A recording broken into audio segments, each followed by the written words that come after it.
Hi friends, welcome to Vijayanag cooking and vlogs. మీరంతా ఎలా ఉన్నారు ఫ్రెండ్స్? బాగున్నారా? నేను బాగున్నానండి. మీరంతా కూడా బాగుండాలని మనస్ఫూర్తిగా కోరుకుంటున్నాను ఫ్రెండ్స్. ఈ వీడియో చూసే ముందు ఒక లైక్ అయితే ఇవ్వండి. మొదటిసారి మా ఛానల్ కనుక చూస్తున్నట్లయితే ప్లీజ్ సబ్స్క్రైబ్ చేసుకోండి ఫ్రెండ్స్. అలాగే పక్కన ఉన్న బెల్ ఐకాన్ని ప్రెస్ చేసినట్లయితే తర్వాత నేను ఏ వీడియో పెట్టినా మీకు నోటిఫికేషన్ అనేది వస్తుంది. అలాగే మీ ఫ్రెండ్స్కి కూడా మన వీడియోస్ నచ్చితే గనక మీకు మీ ఫ్రెండ్స్కి కూడా షేర్ చేస్తూ ఉండండి ఫ్రెండ్స్. నేను ముందు రోజు శుక్రవారం నాడు నేను వరలక్ష్మి వ్రతాన్ని అయితే ఆచరించానండి. 4వ వారం ముందు రోజే మొత్తం ఇల్లు అయ్యి తడిగుడ్లు పెట్టుకుని అలాగే వంటగది అది శుభ్రంగా కడిగేసుకుని మొత్తం శుభ్రంగా బెడ్షీట్లు అన్నీ మార్చుకొని మామిడాకులకి తీసుకొస్తే మా వారు ఉదయం అది కట్టారు. ముందు రోజు ఉదయమే మొత్తం అంతా కూడా క్లీన్ చేసేసుకున్నాను ఇల్లు తిని. తర్వాత రోజు నెక్స్ట్ డే అయితే మామిడాకులు ఉదయం మా వారు కట్టారండి. నేను తెల్లవారుజామున లెగిసి ఇంకా పూజ అది చేసుకున్నాను తులసమ్మ దగ్గర. ఇదిగోండి మా వారు అయితే కొంచెం నాకు హెల్ప్ చేస్తున్నారు. ఫీవర్ అయితే తగ్గింది కానీ కొంచెం దగ్గు అయితే ఉంది ఫ్రెండ్స్. దానివల్ల కొంచెం ఇబ్బంది పడుతున్నాను. అందుకే ఇప్పుడు కూడా నేను వరలక్ష్మి వ్రతం చేసిన వేరుపాటుగా ఒక పీఠాన్ని ఏర్పాటు చేసుకుని నేను చక్కగా పూజ అనేది చేసుకునేదాన్ని. కాకపోతే కూర్చునే ఓపిక కూడా లేదండి. ఈ 4వ వారం దాటితే మళ్ళీ నాకు కొంచెం ఇబ్బంది అవుతుందనే ఉద్దేశంతో ఈ వారం అన్నా చేసేసుకోవాలి అనే ఉద్దేశంతో ఇంకా పూజ అనేది చేసుకుంటున్నాను. ఇదిగోండి తోరానికి అయితే సిద్ధం చేసుకుంటున్నాను ఫ్రెండ్స్. 9 దారపోగులు తీసుకోవాలి, అంటే 9 పోగులు వేసుకోవాలి దారంతో, అది కూడా తెల్లటి దారంతో. మనం తోరానికి 9 ముళ్ళు వచ్చేటట్టుగా మీకు వీలైతే కనుక 9 రకాల పువ్వులు వాడుకోవచ్చు. 9 ముళ్ళకి ఒక్కొక్క పువ్వు చొప్పున పెట్టుకోవచ్చు. లేదంటే ఒక పువ్వు వేసుకుని అటు ఇటు కొంచెం మామిడాకులు కానీ లేదంటే తమలపాకులు కానీ పెట్టి ముళ్ళు అవి కట్టుకోవచ్చు. ఒక్కొక్క ముడికి ఒక్కొక్క కుంకుమ బొట్టు పెట్టి తోరగంది పూజ చేసినప్పుడు కంపల్సరీ మనం తోరాన్ని కట్టుకోవాలండి. ఆ పూజ అయిన తర్వాత అలాగే అమ్మవారికి మనకు కూడా 2 తోరాలు అనేది ఏర్పాటు చేసుకోవాలి. మీకు ముత్తైదువులకి అది ఇచ్చుకునే అలవాటు ఉంటే ముత్తైదువులు కూడా చాలామంది తోరాలు అయ్యి ఎంతమంది ముత్తైదువులకి పిలుచుకుంటారో వాళ్ళకి తోరాలు అవి కూడా ఇస్తూ ఉంటారు తాంబూలంతో పాటు. మాకైతే రూపు అనేది ఆనవాయితీ ఉందండి. రూపు ఒక్కొక్కసారి రూపు కొనుక్కోలేని స్థితిలో కూడా మనం ఎప్పుడూ ఒకలాగే ఉండదు కదా. మానవ జన్మ అన్నాక మనకి కొంచెం అప్ అండ్ డౌన్స్ కూడా ఉంటూ ఉంటాయి. అలాగే కష్ట సుఖాలు కూడా మనం ఉంటూ ఉంటాయి కనుక దాన్ని బట్టి మనం ఫాలో అవ్వడమే. ఎప్పుడైనా సరే అమ్మవారికి చేసే పూజ ఏదైనా మనస్ఫూర్తిగా చేసుకోవాలని నేను అనుకుంటానండి. నాకు అన్నీ ఉండాలి అనే ఒక నియమం అయితే పెట్టుకోను. ఏ విధమైన ఆడంబరాలు లేకుండా నేను ఎప్పుడు పూజ అనేది చేసుకుంటాను ఉన్నంతలో. మాకైతే రూపు అయితే ఆనవాయితీ ఉందండి. కాకపోతే ఈ సంవత్సరం రూపు చేయించుకోలేదు. నిరుడు సంవత్సరం చేయించుకున్న రూపునే పాలలో కడిగి కూడా మనం శుభ్రం చేసుకుని అప్పుడు ఆ అమ్మవారి దగ్గర పెట్టుకుని మళ్ళీ రూపు అనేది మనం కట్టుకోవచ్చు. ఎందుకంటే ఇప్పుడు బంగారం కాస్ట్ కూడా బాగా ఉంది. 1 గ్రామ్ బంగారం కొనుక్కోవాలన్నా ఒక 10,000 పెట్టవలసి వస్తుంది. అంత స్తోమత అయితే లేదు ఫ్రెండ్స్. ఉన్నంతలోనే నేను పూజ అనేది చేసుకున్నానండి. అందులోనూ ఓపిక అయితే అస్సలు లేదండి. కాకపోతే ఇంకా ఏ విధమైన పిండి వంటలు చేయలేదు. సింపుల్గా దేవుడికి మట్టుగా నేను పులిహార చేశాను. అలాగే క్షీరాన్నం కొంచెం వండానండి. గుడాన్నం వండాను బెల్లంతో. అమ్మవారికి కంపల్సరీ పెసరపప్పు నైవేద్యంగా పెడితే చాలా మంచిదండి. అందులో లక్ష్మీదేవికి పెసరపప్పు చిన్న బెల్లం ముక్క నైవేద్యంగా పెడతారు శనగలు పెట్టినప్పటికీ కూడాను. అలాగా శుక్రవారం మాటలు తెల్లవారుజామున ఎప్పుడైనా మనం పూజ చేసుకున్నప్పుడు పెసరపప్పు నైవేద్యంగా పెడితే చాలా మంచిది. అమ్మవారికి ఇష్టమైన పళ్ళు ఏవైనా పెట్టుకోవచ్చు. దానిమ్మ కానీ లేదంటే జాంకాయలు కానీ అలాగా ఏ పళ్ళు అయినా పెట్టుకోవచ్చు. ముఖ్యంగా దానం పళ్ళు అంటే అమ్మవారికి ఇష్టం అని చెప్తూ ఉంటారు. అలాంటి దానం పళ్ళు కూడా మీరు పళ్ళు తెచ్చుకొని అవి కూడా నైవేద్యంగా పెట్టుకోవచ్చు. ఇదిగోండి ఈ తోరణకి చూడండి నేను కుంకుమ బుట్లు ఎలా పెడుతున్నాను. అలాగే 9 పోగులుగా మనం వేసుకుని తోరం అయితే సిద్ధం చేసుకోవాలి. 9 ముళ్ళు వేసుకోవాలి. ఒక్కొక్క ముడికి ఒక్కొక్క కుంకుమ బొట్టు ఇవన్నీ పెట్టుకొని పక్కన పెట్టుకోవాలండి. అలాగే అమ్మవారికి కూడా కంపల్సరీ తోరం అనేది పెట్టుకోవాలి.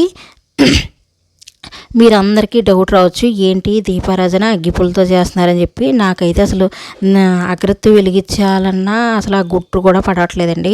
అందువల్ల ఇబ్బంది పడుతున్నాను. ఏకహారతి ఉండేది అవన్నీ కూడా పక్కన పెట్టాను. కాకపోతే మా వారైతే పక్కన ఇంకో చోట పెట్టారంట. అవి నెతకడం ఇబ్బంది అవుతుంది, టైం ఇప్పటికే చాలా లేట్ అయిపోతుంది అనే ఉద్దేశంతో ఇంకా ఏదైనా మనసే కదా మెయిన్ ముఖ్యం అనే ఉద్దేశంతో నేను అగ్గిపుల్లతోనే వెలిగించాను. దీపారాజన ఏంటి ఎందుకు ఇలా వెలిగించకూడదు కదా అని మీరు అనుకోవచ్చు.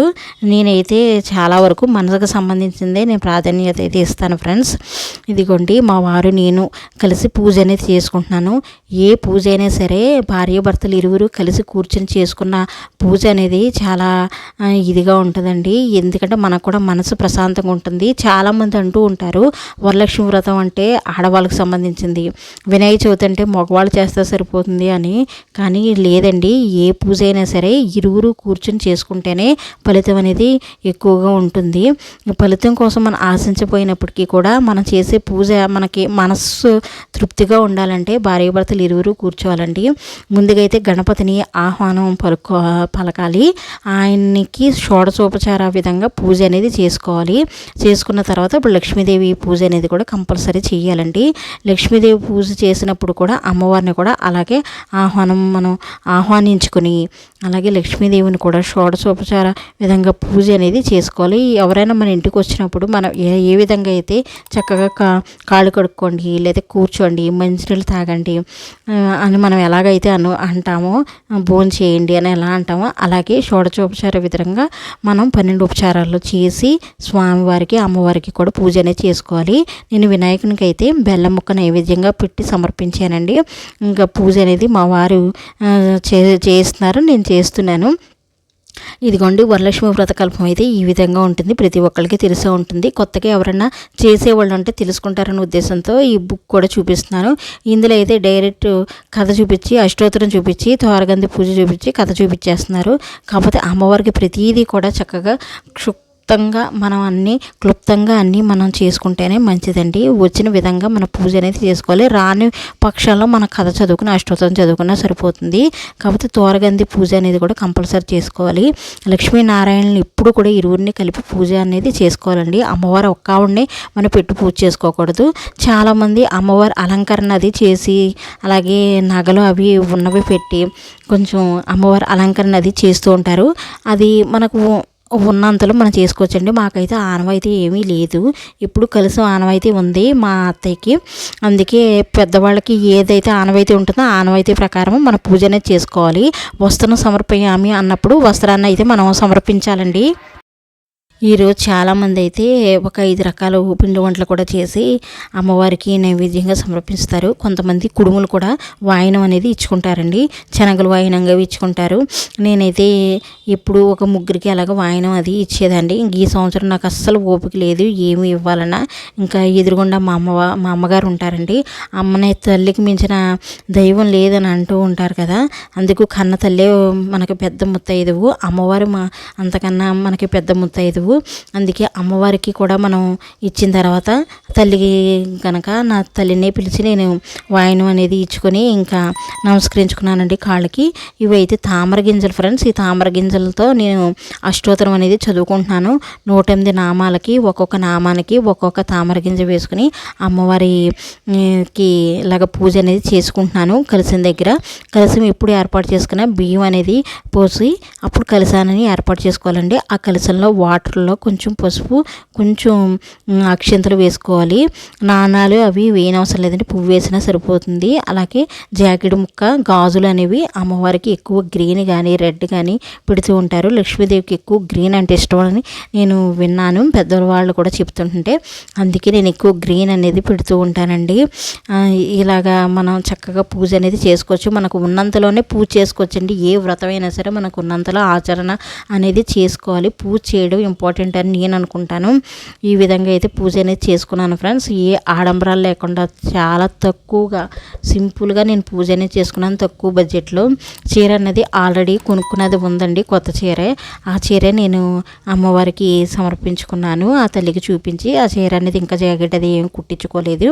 తాంబూలం ఇచ్చినప్పుడు కూడా తాంబూలంతో పాటు మనం దక్షిణంగా ఏమైనా అమ్మవారికి కానీ లేదా ఎవరికైనా ఇచ్చినప్పుడు కూడా ₹1 లేదంటే ఒక ₹10 అలా పెట్టి ఇస్తూ ఉంటాం కదా. ఒక్కొక్కరు ₹11 అలా పెట్టి ఇస్తుంటారు. అలాగే అమ్మవారికి కూడా మనం ఏదైతే ఇవ్వాలనుకుంటున్నామో తాంబూలం కుట్లలో కంపల్సరీ పువ్వులు అలాగే పసుపు కుంకుమ ఇవన్నీ కూడా పెట్టి అమ్మవారికి చూపించాలండి. ఈ విధంగా అమ్మవారి పూజ అయితే చేసుకుని మనకు ఏదైనా కోరుకుంటే కోరిక అనేది చెప్పుకోవచ్చు. మనం ఏమీ కోరకపోయినా అమ్మవారు ఇస్తారు. ప్రతిదీ కూడా మనం అవి అలంకరించాం, లేదా ఇన్ని నైవేద్యాలు పెట్టాం, ఇన్ని పువ్వులతో అలంకరించామని మనం అనుకుంటాం, కానీ ప్రతిదీ కూడా భగవంతుడు ఇచ్చిందే. ఏది మన దగ్గర లేదు. ఆఖరికి జలంతో శుద్ధ ప్రతిదీ భగవంతుడు ఇచ్చిందే. మన మనసు అనేది ఎప్పుడు పవిత్రంగా ఉంచుకొని మనసులో ఏ విధమైన ఆలోచన లేకుండా ఆ పూజ చేసే టైంలో కనీసం ఒక హాఫ్ అన్ అవర్ అయినా సరే మనసు ఆ భగవంతుని అందు లగ్నం చేసి పూజ అనేది చేసుకుంటే మనకు ఫలితం అనేది వస్తుందండి. మనం ఏ పూజ చేసినా ఆ భగవంతుడి పాదాల దగ్గర మనం ఆ పూజను మనం సమర్పించాలి. అప్పుడు ఆయనకే చెందుద్ది ఆ పూజ అని అనుకున్నప్పుడు మరింత ఫలితాన్ని ఆ భగవంతుడే ఆ అమ్మవారే ఇస్తారు. ఏదైనా సరే ప్రతి ఒక్కడం కూడా అందరూ నిత్య సుమంగళిగా ఉండాలనే కదా కోరుకుంటారు భర్తతో. అలాగే నేను కూడా కోరుకున్నానండి. నాకు ఎప్పుడు కూడా నాకు ఐశ్వర్యం ఎక్కువ కావాలి, లేదా నగలు కావాలి, లేదా డబ్బు కావాలి అని నేను ఎప్పుడు కోరుకోలేదు. ప్రతి ఒక్కరికి వీడియో నచ్చింది అనుకుంటున్నాను ఫ్రెండ్స్. నచ్చితే కనుక ప్లీజ్ సబ్స్క్రైబ్ చేసుకోండి. అలాగే లైక్ చేయడం మాత్రం మర్చిపోకండి ఫ్రెండ్స్.